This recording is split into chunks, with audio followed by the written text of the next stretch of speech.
थोड़ा सा बचा हुआ लोभ कषाय भी आत्मा को प्रभावित कर सकता है? आत्मा इसे किस प्रकार क्षीण करने में सफल होती है? प्रशिक्षण के लिए मेरा करबद्ध विनम्र निवेदन सबनी श्री जयंत प्रज्ञा जी से। वंदामि नमंसामि।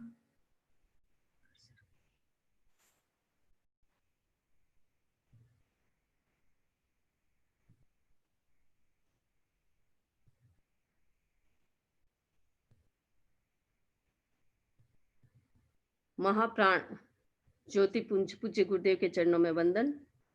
उपस्थित भाइयों और बहनों, कल हम 9वें गुण स्थान में पहुंच चुके थे और इस 9वें गुण स्थान में जो जीव क्षयोपशमिक सम्यक्त्व को प्राप्त करता है, 7वें गुण स्थान में क्षायिक चारित्र या औपशमिक चारित्र को प्राप्त करता है, उसकी अपेक्षा से हम 9वें गुण स्थान में पहुंचे थे।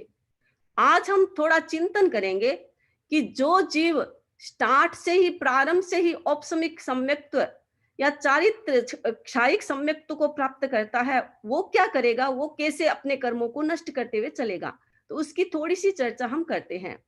पहला है उपशम श्रेणी, यानी जिस जीव ने जब सम्यक्त्व प्राप्त किया था उस समय उसने औपशमिक सम्यक्त्व को प्राप्त किया था, यानी चौथे गुण स्थान से उसने इस सम्यक्त्व को प्राप्त कर लिया। यद्यपि औपशमिक श्रेणी वालों का समय अंतर्मुहूर्त ही होता है, लेकिन उस स्थान में प्राप्त करके चौथे गुण स्थान में अपने जितने भी अनंतानुबंधी क्रोध मान माया लोभ और दर्शन मोहनीय की 3 जो भेद है, मिथ्यात्व मोहनीय, मिश्र मोहनीय और सम्यक्त मोहनीय, इन 7 बोलों का जिसने दबाया था, उपशम किया था, वो उपशम श्रेणी वाला, उपशम सम्यक्त्व वाला या औपशमिक सम्यक्त्व वाला जीव बढ़ते बढ़ते 7वें गुण स्थान से 8वें गुण स्थान में आता है। तब सबसे पहले वो वेद को खत्म करता है, नपुंसक वेद और स्त्री वेद को खत्म करता है। फिर हास्य, रति, अरति, भय, शोक, घृणा, इसको नष्ट करता है। फिर वो पुरुष वेद यानी 9वें गुण स्थान में आकर के पुरुष वेद और अप्रत्याख्यान, प्रत्याख्यान, क्रोध मान माया, क्रोध मान संज्वलन, क्रोध मान, फिर अप्रत्याख्यान, प्रत्याख्यान माया लोभ, संज्वलन माया, और उसके बाद जो भी है वो कर्म यहाँ खत्म करके और 9वें गुण स्थान से 10वें गुण स्थान में जाएगा। यानी 9वें गुण स्थान के अंतिम तक ये सारे कसायों को खत्म करता है। जैसा मैंने कहा कि वो युद्ध करता है, अपने आप को विजय प्राप्त करने के लिए अपने आप को शक्तिशाली बनाता है और कर्म शरीर के साथ यानी कर्मों के साथ युद्ध करके केवल एक संज्वलन लोभ रह जाता है। उस समय वो 10वें गुण स्थान में चला जाता है। ये जीव सारे कसायों को दबाते हुए चलता है। कैसे दबाता है? उदाहरण आता है कि जैसे शरद ऋतु होती है, भयंकर सर्दी होती है, ठंड होती है, तो बाहर का पानी जम जाता है, नदियों का पानी, तालाब का पानी जम जाता है, ऊपर से बर्फ की तरह जम जाता है और बड़ा अच्छा लगता है, एकदम सफेद लगता है। लेकिन अंदर में उसके तालाब में, नदी में कचरा है, नीचे कचरा है, ऊपर पानी जमा हुआ है। उसी प्रकार का ये सम्यक तो या ये चरित्र होता है।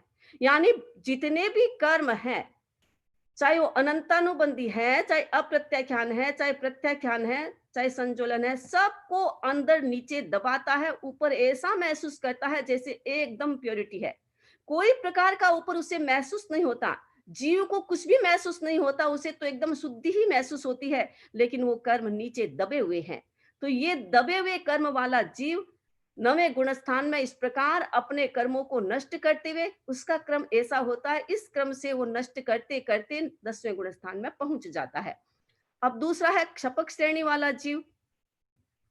क्षपक श्रेणी यानी जिसने चौथे गुण स्थान से ही क्षपक श्रेणी ले ली है, अथवा किसी ने 5वें में ली है, किसी ने 6ठे में ली है, क्षपक श्रेणी ली है, किसी ने 7वें में ली है क्षपक श्रेणी।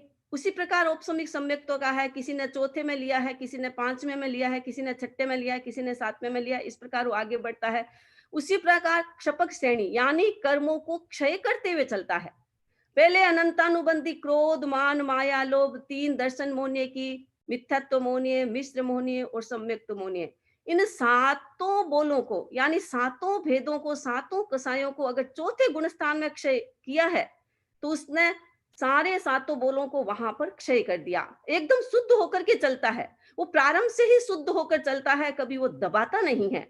अगर इसने छठे गुणस्थान या पांचवें गुणस्थान में क्षय किया है, तो वहां से वो आगे चलता है। ऐसे करते करते हुए आठवें गुणस्थान में आता है। तब सबसे पहले वो अप्रत्याख्यान, प्रत्याख्यान, क्रोध, मान, माया और लोभ, इसको नष्ट करने की कोशिश करता है। ये नष्ट नहीं होता है, उससे पहले उसको नवा गुणस्थान आ जाता है। ये नष्ट नहीं होता है आठवें गुणस्थान में पूरा, नवा गुणस्थान प्रारंभ होता है। जैसे ही प्रारंभ नवा गुणस्थान होता है, पहले वो 3 निद्रा को जीतता है। बाकी निद्रा तो पहले ही अप्रमाद में ही खत्म हो जाती है, लेकिन निद्रा, निद्रा, प्रचला, प्रचला, त्यानर्दी, ये 3 प्रकार की निद्रा, 5 प्रकार के दशनावर्ण्य कर्म के उदय से निद्राएं होती है, तो 3 प्रकार की निद्रा को यहां नष्ट करता है। नवें गुण स्थान में आते ही अभी अप्रत्याख्यान, प्रत्याख्यान, क्रोध, माया, माया लोभ को पूरा नष्ट नहीं किया है। नवें गुण स्थान में प्रवेश कर जाता है। यहाँ सबसे पहले 3 निद्रा को खत्म करता है, फिर त्रियंच गति और नरक गति उसको नष्ट करता है, फिर एकेंद्रिय, बेंद्रिय, तेंद्रिय, चतुरेंद्रिय, इन 4 जातियों को नष्ट करता है। फिर ये सब नाम कर्म के भेद है। फिर उद्योत, आतप, स्थावर, सूक्ष्म, इनको नष्ट करता है। इनको नष्ट करने के बाद फिर अप्रत्याख्यान, प्रत्याख्यान, क्रोध, मान, माया, लोभ को नष्ट करता है। फिर वो वेद को नष्ट करता है।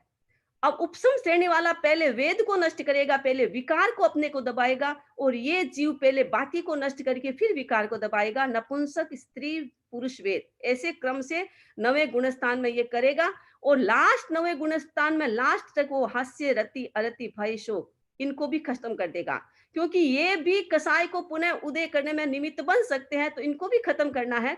तो नवा गुणस्थान लास्ट में ये सब खत्म करते हुए, और फिर संज्वलन, क्रोध, मान, माया, इतना सारा वो नवे गुणस्थान के लास्ट तक खत्म कर देगा।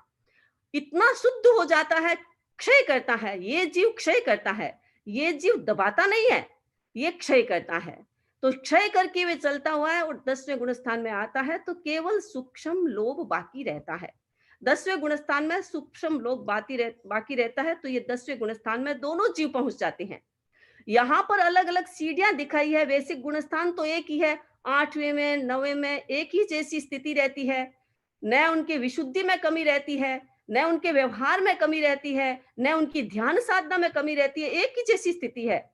दोनों जीव एक ही स्थिति में चलते हैं, बस अलग अलग कर्म को नष्ट करते हैं। ये इनकी अपनी अलग विशेषताएं होती है, और उसके आधार पर वो आगे ऊपर चलते हुए 10वें गुणस्थान में आ जाते हैं। तो दोनों जीव, क्षपक श्रेणी वाला और औपसमिक श्रेणी वाला, दोनों जीव 10वें गुणस्थान में मात्र एक सूक्ष्म लोभ को लेकर के आता है। 10वें गुणस्थान का टाइम एक समय से अंतर्मुहूर्त होता है, बाकी गुणस्थान का 8वें और 9वें का अंतर्मुहूर्त होता है। इसका एक समय से अंतर्मुहूर्त होता है, बहुत कम समय होता है। उसे 10वें गुणस्थान में केवल सूक्ष्म लोभ को ही खत्म करना है। और वो सूक्ष्म लोभ कितना, ऐसा कहा जाता है कि जीव को केवल शरीर के प्रति थोड़ा ममत्व रहता है, इस कारण से ये संज्वलन लोभ रहता है। 10वें गुणस्थान में ये संज्वलन लोभ को भी खत्म करता है। तो पहले हम उपसम श्रेणी में चले। जो उपसम श्रेणी वाला जीव है, औपसमिक सम्यक्त्व वाला, औपसमिक चारित्र वाला जीव है, 10वें गुणस्थान में अपने लोभ को खत्म करके वो 11वें गुणस्थान में पहुंच जाता है। 11वां गुणस्थान है उपशांत मोह गुणस्थान, यानी मोह को उपशांत किया है। ये पानी की तरह, जैसे शरद ऋतु में पानी जम जाता है, नीचे कीचड़ भी होता है, नीचे कचरा भी होता है। जैसे ही अग्नि जली, जैसे ही सूर्य का ताप हुआ, जैसे ही गर्मी आई और वो पानी पिघलता है, तो कचरा ऊपर आ जाता है। ये औपसमिक चारित्र वालों की स्थिति है। ये गुणस्थान अंतर्मूर्त का होता है। अंतर्मूर्त तक तो उसे विशुद्धि की अनुभूति होती है, बहुत उसे अच्छा लगता है, उसे नएपन की अनुभूति होती है, आत्मा में विशुद्ध हो गया ऐसी अनुभूति होती है। ध्यान में रहता है, मेडिटेशन में रहता है, पूरी एकाग्रता से अपने काम को करता है और आनंद की अनुभूति करता है। लेकिन इसका टाइम बहुत थोड़ा होता है। अंतर्मुहूर्त, अंतर्मुहूर्त तक उसे भीतर में शांति की अनुभूति होती है। अंतर्मुहूर्त के बाद फिर वो अतीत के जो दबाए हुए कर्म है, उसका टाइम पीरियड खत्म हो जाता है। जैसे ही खत्म हुआ, सारे के सारे उदय में आ गए। अब उदय में आया तो उसे जीव को पता नहीं, वो उदय में शांत बैठा था, उसके एकदम भीतर में हलचल मच गई, इतनी हलचल मच गई, इतने प्रकंपन पैदा हो गए कि क्रोध, मान, माया, लोभ सूक्ष्म धीरे धीरे उदय में आने लगे। वो जीव भी नहीं समझ रहा है कि मेरे साथ क्या हो रहा है। कभी कभी हम ध्यान में बैठते हैं, इतनी प्रसन्नता की अनुभूति होती है, होते होते भीतर में वापस चंचलता पैदा हो जाती है। तो ऐसा महसूस होता है कि कहां से कहां निकल करके आ गए। उसी प्रकार इस जीव को महसूस होता है, बेचारा 11वें गुणस्थान तक पहुंच जाता है, लेकिन गलती इसकी क्या, क्योंकि इसने खतरनाक रास्ता ले लिया था। आगे डेडलाइन, आप ड्राइव करते हैं, कहीं से एग्जिट लेते हैं, आगे डेडलाइन आ गई तो आप आगे नहीं गाड़ी को ले जा सकते, उसी में भी डेडलाइन आ गई। 11वें गुणस्थान के बाद रास्ते बंद, अब जाएगा कहाँ, कुछ भी रास्ता नहीं है, इसलिए उसे वापस रिटर्न होना पड़ता है, लौटना पड़ता है। लौटेगा कैसी स्थिति में, दो स्थिति है। अब 11वें गुणस्थान में कोई व्यक्ति, कोई जीव अंतर मुहूर्त तक रहता है, अंतर मुहूर्त पूरा नहीं होता है, उससे पहले अगर उसकी मृत्यु हो जाती है, ये औपसमिक सम्यक्त्व है। औपसमिक सम्यक्त्व, औपसमिक चारित्र में, औपसमिक सम्मत तो मृत्यु शायद नहीं होती है, औपसमिक चारित्र में मृत्यु होती है। मृत्यु होती है 11वें गुणस्थान में, तो वहां से मर करके वो अनुत्तर विमान में पैदा होता है। अनुत्तर विमान के देवों में पैदा हो जाता है वो। सर्वार्थ सिद्धि में भी पैदा हो सकता है, अनुत्तर विमान के 5 विमान है, कहीं भी पैदा हो सकता है, जिसकी स्थिति आयुष्य 33 कोड़ाकोट सागरोपम का होता है। 31 भी होता है और 33 कोड़ाकोट सागरोपम का होता है। यहां से इतनी विशुद्धि करके वो अनुत्तर विमान देवलोक में चला जाता है। अगर कोई जीव मरा नहीं है तो उसकी तो बड़ी खतरनाक स्थिति है, बेचारा नीचे गिरेगा। कैसे गिरेगा, पानी एकदम नीचे का कचरा सीधा ऊपर आता है, और कचरा ऊपर आते ही जीव धड़ाम धीरे धीरे नीचे जाता है। 9वें गुणस्थान से 10वें गुणस्थान से 9वें में जाएगा।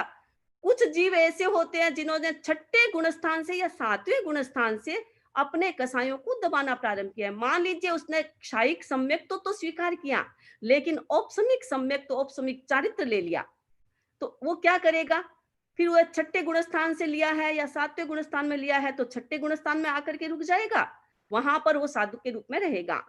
अगर किसी ने इस चारित्र को या इस सम्यक्त्व को 5वें गुणस्थान में लिया है, औपसमिक सम्यक्त्व, तो 5वें गुणस्थान में आकर के रुक जाएगा।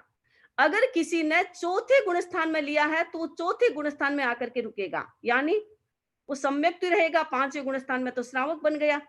अंतर मुहूर्त पहले वो साधु था, उत्कृष्ट कोटि का साधु था, और अंतर मुहूर्त में देखो इसकी क्या स्थिति होती है कि वो श्रावक की कोटि में आ गया। श्रावक ही नहीं, 4थे गुणस्थान में आएगा तो सम्यक्त्व की कोटि में आ गया, श्रावक भी नहीं रहा।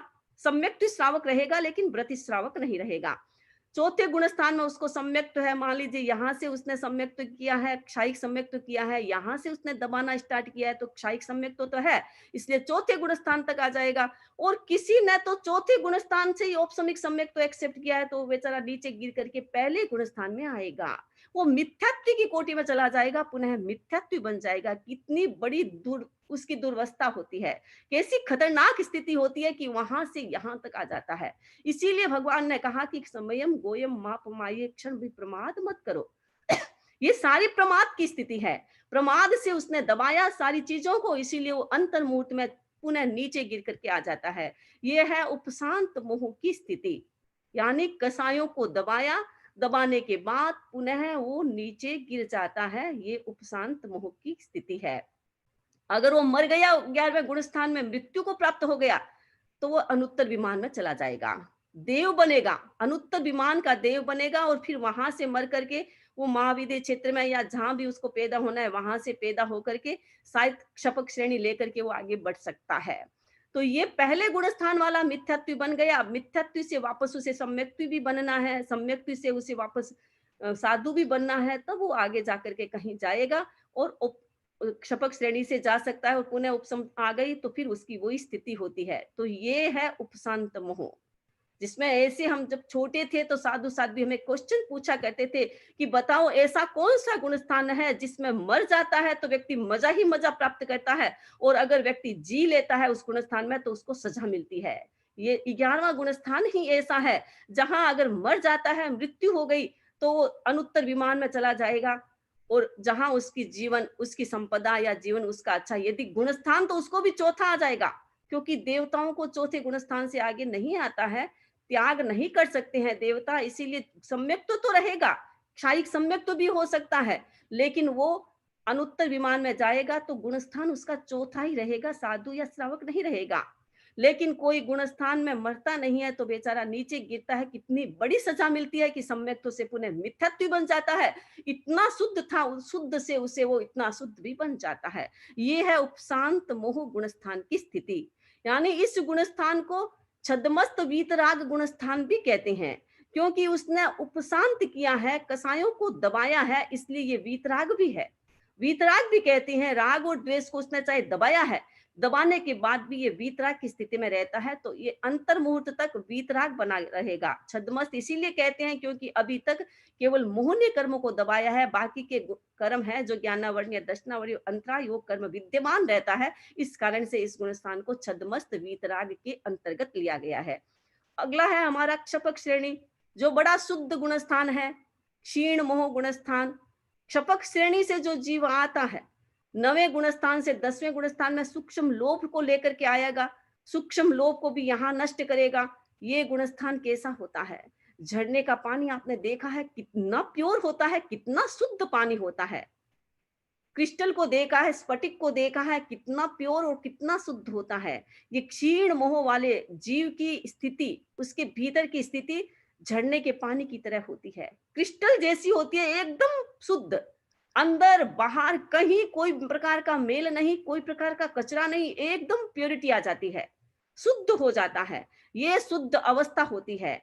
ये जानने के बाद आगे विकास करती है। आत्मा का ये विकास है जो शाश्वत विकास है। ये जीव आगे विकास करता हुआ अपने मोक्ष, अपने डेस्टिनेशन तक पहुंचता है। कसायों को क्षीण करता है, कसायों को दबाता नहीं है, इसलिए कसायों को क्षीण करना हम सीखे, दबाना न सीखे। क्योंकि हम व्यवहार में ज्यादा उपशांत रहते हैं, उपशम श्रेणी में ज्यादा जीते हैं। कभी भी कोई परिस्थिति आई, दबा ली बात को कहने की ताकत नहीं है तो बात को अंदर अंदर दबाते हैं, जिससे स्ट्रेस होता है, मेंटल स्ट्रेस होता है, एंजाइटी हो जाती है, डिप्रेशन हो जाता है। ये सारी उपशांत की स्थिति है। इसलिए ध्यान रखे, कभी कोई चीज को दबाने की कोशिश न करे। अगर मान लीजिए कोई ऐसे विचार आ गया जिसको कह नहीं सकते, तो आप लिख करके उसको फाड़ दे, वो विचार निकल गया, या किसी को कह दे, वो विचार निकल गया। अगर वो विचार अंदर में रहता है तो हमारे भीतर में भी बड़ा नुकसान पहुंचाता है, और इसके साथ साथ बाहर भी नुकसान पहुंचाता है, हमारे शरीर को भी बर्बाद करता है, अनेक प्रकार की बीमारियां को भी पैदा कर देता है।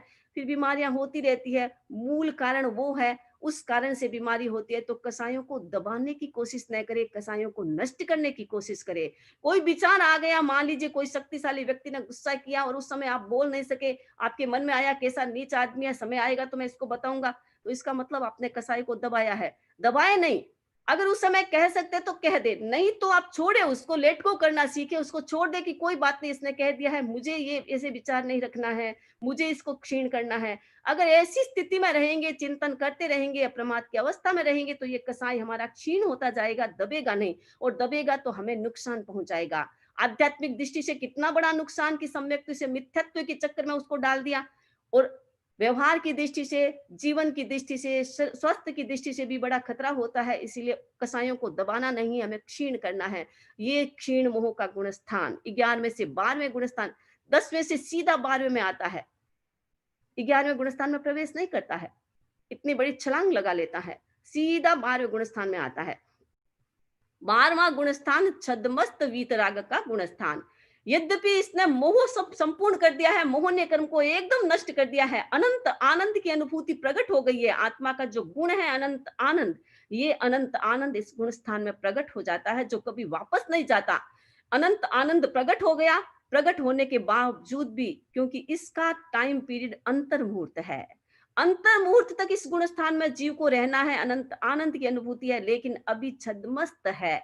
अभी 3 जो घाती कर्म है अभी विद्यमान है, उसका आवरण है, भीतर में एकदम शुद्ध हो गया, लेकिन अभी आवृत है। भीतर में तो शुद्धि की अनुभूति हो गई, क्रिस्टल जैसी आत्मा हो गई, झरने जैसी आत्मा हो गई, लेकिन अभी बाहर से आवरण है। ये 3 कसायों का आवरण है, ज्ञानावरणीय, दर्शनावरणीय और अंतराल। ये 3 कर्म विद्यमान है। ये 3 कर्म जब अंतर मुहूर्त का इसका टाइम पूरा होगा इस गुणस्थान का, तो अंतिम समय में ये 3 कर्म भी धराशायी हो जाएंगे, नष्ट हो जाएंगे, क्योंकि मोहनीय कर्म है और इतना भीतर से शुद्धि का फ्लो होता है। आपने कभी देखा होगा कि झरना इतनी तीव्र गति से चलता है तो उसके साथ में जो भी आवरण वाले कचरे होते हैं वो उसको फेंक देता है। उसी प्रकार इस गुणस्थान की स्थिति होती है, भीतर में इतनी शुद्धि होती है, इतनी शुद्धि होती है, शुद्धि का झरना इतना तीव्र गति से ऊपर उठता है कि ऊपर जो आवरण होता है हल्का फुल्का, वो आवरण भी खत्म हो जाता है। ये अंतिम समय में, इस गुणस्थान के अंतिम समय में ये 3 कषाय, ज्ञानावर्णीय, दर्शनावर्णीय और मोहनीय, ये 3 कर्म, कषाय नहीं, ये 3 कर्म भी नष्ट हो जाते हैं। कषाय तो मोहनीय कर्म से ही होता है, मोहनीय कर्म तो नष्ट हो गया, लेकिन ये 3 कर्म जो आवरण वाले कर्म है, आवारक कर्म है, ये कर्म भी नष्ट होकर के जीव 12वें से 13वें गुण स्थान में चला जाता है। तो ये है क्षीण मोह वाली स्थिति। तो मैंने आज उपसम श्रेणी, उपसम गुणस्थान यानी उपशांत गुणस्थान और क्षीण मोह गुणस्थान को मैंने समझाया। अब इसके बारे में आपको क्वेश्चन है तो आप पूछ सकते हैं, लेकिन उससे पहले मैं 2-4 क्वेश्चन का उत्तर जो आए हैं उन क्वेश्चन का उत्तर दे देती हूँ, उसके बाद आगे का हमारा क्वेश्चन का चलेगा।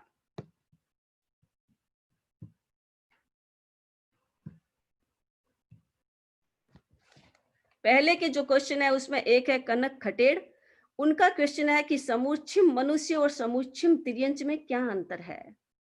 अंतर इतना ही है कि समुच्चम मनुष्य है वो अपर्याप्त अवस्था में ही मर जाता है, समुच्चम तिर्यंच है वो जरूरी नहीं है अपर्याप्त अवस्था में मरे। और दूसरी बात है कि समुच्चम तिर्यंच तो कहीं भी पैदा हो सकता है, उनकी अपनी योनि होती है तो कहीं भी पैदा हो सकता है। समुच्चम मनुष्य, मनुष्य के द्वारा त्यक्त जो गंदगी होती है उसी में वो पैदा होता है, दूसरे स्थान में नहीं पैदा होता।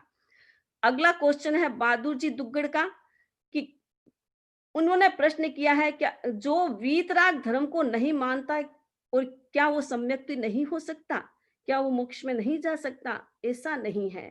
भगवान हमारे तीर्थंकर तो इतने रिलैक्स थे, उन्होंने तो अनेकांत का सिद्धांत दिया है, उन्होंने कसौटी दी है, वीतरागता की कसौटी दी है कि इतने इतने कर्म नष्ट होने के बाद उस 12वें गुण स्थान में तुम पहुंच सकते हो, 13वें गुण स्थान में तुम जा सकते हो। अब ये कर्म नष्ट करने वाला जीव कहीं भी हो, कहीं भी कर्म नष्ट करे, किसी भी धर्म में नष्ट करे, कसौटी यही है वीतरागता की, गुणस्थान में जाने की यही कसौटी है, इसी क्रम से उसे जाना पड़ेगा। तो इसी क्रम से जाकर के वो 13वें या 12वें गुणस्थान में जा सकता है। उसके लिए उसे जैन बनना जरूरी नहीं है, व्यवहार से हम जैन होते हैं, लेकिन भीतर में अगर इस गुणस्थान से और ऐसे कर्मों को नष्ट करते हुए ऐसी कसौटी में जो व्यक्ति जीता है वो तो अंदर से तो जैन ही हो जाता है। जैन कोई धर्म नहीं, ये तो वे ऑफ लाइफ है, लाइफ को जीने का एक तरीका है कि कैसे आध्यात्मिक और कैसे स्वस्थ जीवन जी सकते हैं। तो कोई भी जीव मोक्ष में जा सकता है, सम्यक्त्व को प्राप्त कर सकता है, जैन होना जरूरी नहीं है। हमारे सिद्धों के 15 प्रकार बताए हैं, उसमें अन्य लिंग भी है, अतीर्थ भी है, तीर्थ भी है। तीर्थंकर, तीर्थ का मतलब जो भगवान तीर्थंकरों के तीर्थ में रहता है, श्रावक श्राविका साधु साध्वी, वो तीर्थ होता है। जो इस तीर्थ में नहीं रहता, इस तीर्थ से बाहर होता है, वो भी सिद्ध हो सकता है, मोक्ष में जा सकता है। तो ये कोई जरूरी नहीं है कि जैन ही सम्यक्ति होता है। और अगला प्रश्न है शायर लूनिया का, कि यानी जो चिंठी में कौन सी कितनी इंद्रियां हैं। चिंठी में 3 इंद्रियां हैं, तेंद्रिय होता है, स्पर्शनेन्द्रिय, रसनेन्द्रिय, घ्राणेन्द्रिय, 3 इंद्रियां चिंठी में होती है। संतोष जैन का एक प्रश्न है, निकाचित कर्म को कैसे कम किया जा सकता है। बस समता से, क्योंकि निकाचित कर्म तो भोगना ही पड़ेगा, आ गया है तो उसको समता से भोगते जाओ और उसके साथ अपनी अपनी शुद्धि, ध्यान, सामायिक माला जाप, लोग उसका जाप, नवकार मंत्र की माला आप करते जाओ। जो कर्म है उसको समता से भोगेंगे तो वापस कर्म नया बंधेगा नहीं। नहीं तो निकाचित कर्म पुनः निकाचित बना सकता है, निकाचित कर्म को हम समता से भोगेंगे तो वो निकाचित कर्म हमारा खत्म हो जाएगा, नहीं तो पुनः निकाचित भी बन सकता है, असमाधि में रहेंगे। तो इसलिए कोई भी कर्म निकाचित है तो उसे समता से भोगने से वो नष्ट हो सकता है। और फिर है एक प्रश्न आया है सैमसंग, सैमसंग के द्वारा कोई प्रश्न आया है कि सकाम निर्जरा और अकाम निर्जरा में क्या है, उदाहरण से समझाए, उन्होंने पूछा है। तो जैसे मैंने कल कहा था सकाम निर्जरा और अकाम निर्जरा, कि अकाम निर्जरा 2 प्रकार की होती है। एक तो पशु पक्षी होते हैं या त्रियंच होते हैं, जितने भी त्रियंच है चाहे वृक्ष है वो सहन करते हैं, ऑटोमेटिक सहन करते हैं, उनके भीतर में कोई सहन की भावना नहीं है, ऑटोमेटिक परिस्थिति से सहन करते हैं। उससे जो निर्जरा होती है वो भी अकाम निर्जरा होती है। एक मनुष्य होता है जो सांसारिक कार्यों के लिए, भौतिक इच्छाओं के लिए संसार में रहता है, तो उसे अच्छी जॉब चाहिए, अच्छा पैसा चाहिए, अच्छा परिवार चाहिए, अच्छा स्वास्थ्य चाहिए, और इसके लिए कोई भी वो धर्म का अनुष्ठान करता है तो उससे भी अकाम निद्रा होती है, सकाम निद्रा नहीं होती है। और सकाम निद्रा का लक्ष्य है केवल आध्यात्मिक विकास। कर्मों की निद्रा होती है, कर्मों की शुद्धि होती है, आत्मा की शुद्धि होती है, उससे जो निद्रा होती है वो हमारी सकाम निद्रा होती है। तो उदाहरण मैं दूं, जैसे दो घड़े होते हैं, आप घड़े में पानी भरते हैं, एक व्यक्ति मिट्टी के घड़े में पानी भरता है, एक स्टील के घड़े में पानी भरता है। तो मिट्टी के घड़े में पानी भरोगे तो पानी तो मीठा होगा, वो पानी ठंडा होगा और उस पानी की गुणवत्ता भी बढ़ जाती है। कहा जाता है कि पानी फिल्टर होता है तो उसमें बहुत सारे मिनरल पानी के खत्म हो जाता है, पानी स्वास्थ्यप्रद नहीं रहता है।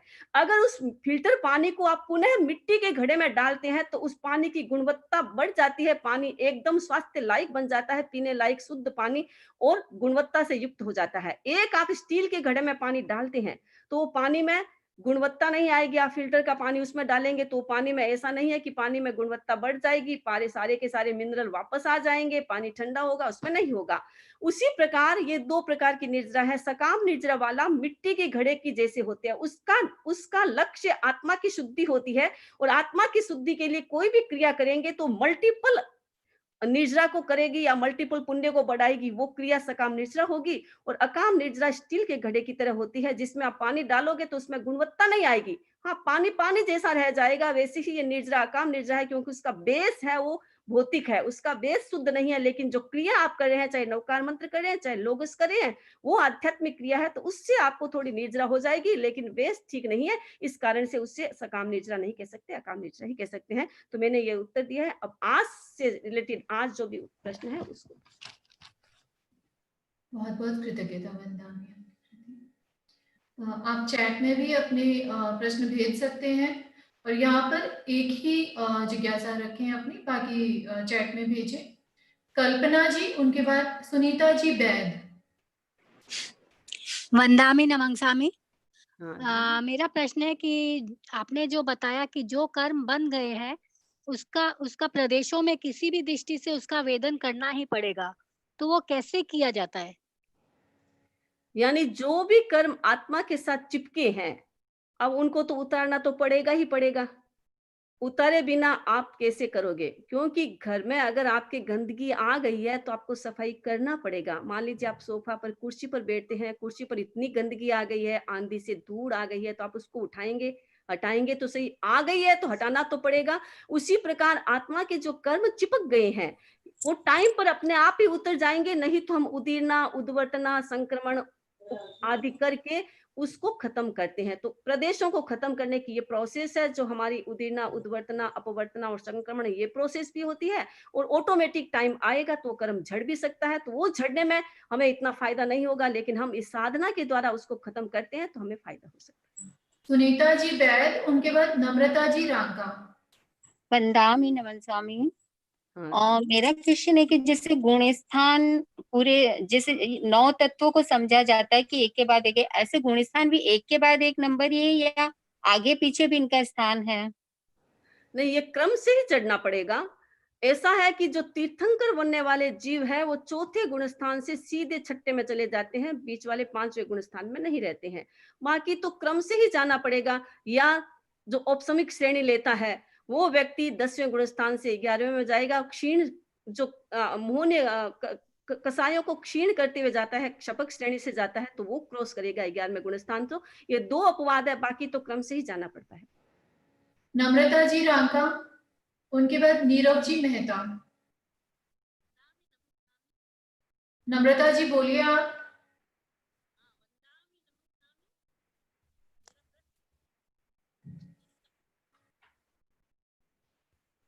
नीरव जी मेहता, उनके बाद विजया जी बेंगानी। वंदामी नमन स्वामी। मेरा प्रश्न यह है कि शपथ श्रेणी का मतलब क्या होता है?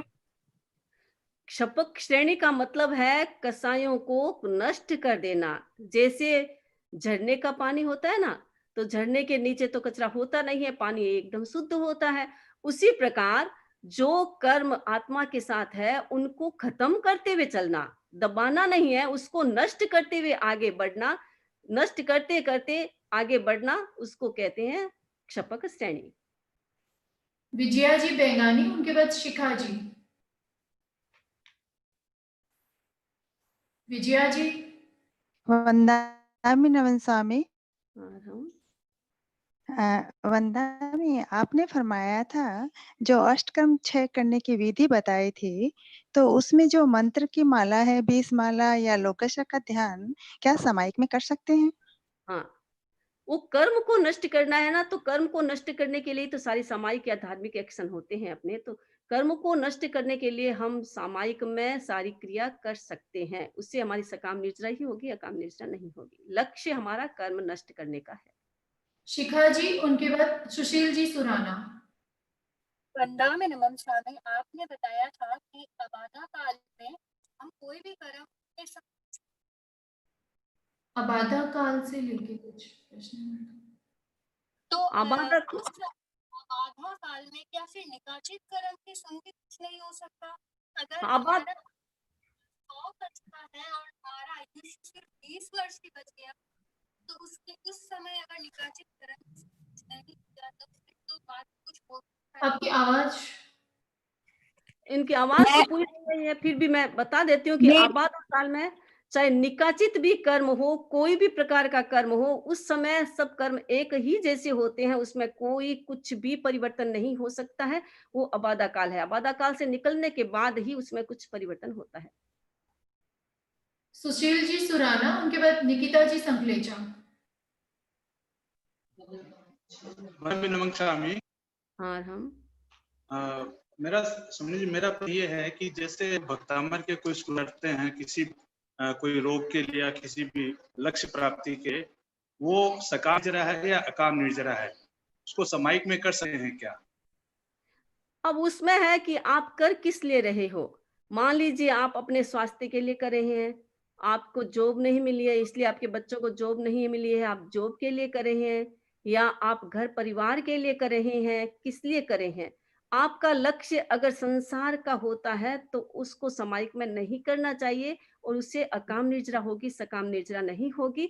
और अगर आपका लक्ष्य है केवल भक्तामर को मुझे शुद्ध रिद्धि से पढ़ना है और मुझे आत्मा की विशुद्धि करना है, उसमें मेरा कोई लक्ष्य नहीं है। भक्तामर तो इतना विशुद्ध है, शुद्ध है, केवल हम ऐसे ही पढ़ेंगे तो हमारे कर्म क्षय होगा। कर्म क्षय होगा तो ऑटोमेटिक ही उसके जो गुण लाभ होते हैं वो अपना आप मिलेंगे।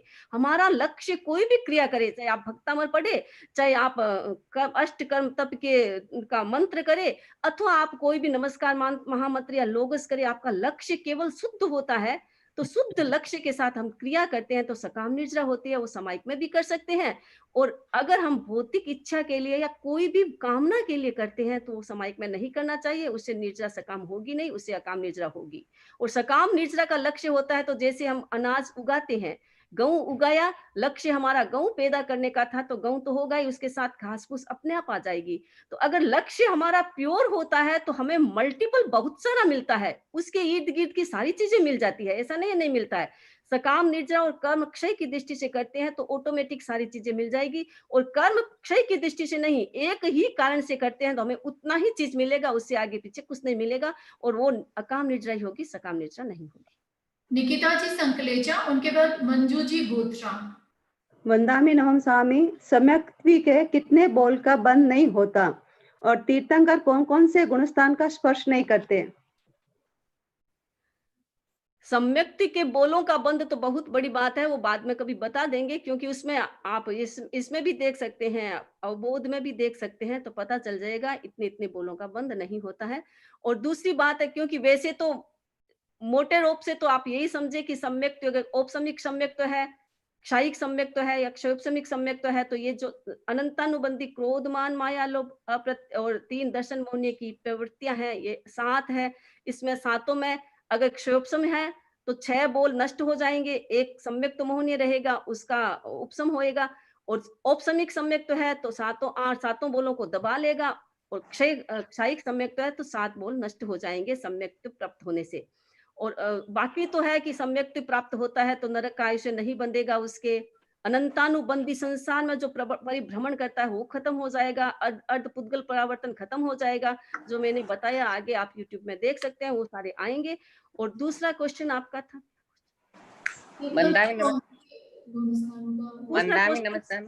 गुणस्थान का क्रम है कि तीर्थंकर कौन से तीर्थंकर जन्म के साथ ही वो अवधि ज्ञान लेकर के आते हैं, उनका क्षायिक सम्यक तो होता है, तो पहला दूसरा तीसरा गुणस्थान उनमें होता नहीं है, और 5वां गुणस्थान नहीं आएगा, चौथा गुणस्थान आएगा, और साधु बनते ही 6ठा गुणस्थान 7वां गुणस्थान आगे बढ़ते जाएंगे, और 11वां गुणस्थान, ये 5वां गुणस्थान 11वां गुणस्थान, पहला दूसरा और तीसरा, ये 5 गुणस्थान तीर्थंकर स्पर्श नहीं करते हैं।